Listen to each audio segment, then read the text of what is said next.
తల్లడిల్లు వేళలో తల్లి ప్రేమ అతనిది, తననే విడనాడిన తండ్రి మనసు అతనిది.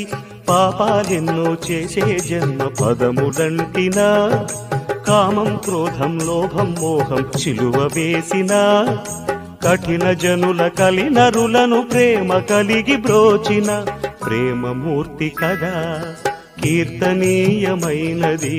క్రీస్తు గాన సుధా తరిగిపోని పెన్నిది క్రీస్తు పుణ్య కథ. నిరాశల నిషీధిలో విరాగపు ఎడారిలు కన్న తోడు ఉన్న దిక్కు క్రీస్తు నీకు జత. కరుణ చూపి కలత బాపు కన్న తండ్రి కథ, మనకున్న తండ్రి కథ కీర్తనీయమైనది. క్రీస్తు గాన సుధా తరిగిపోని పెన్నిది క్రీస్తు పుణ్య కథ.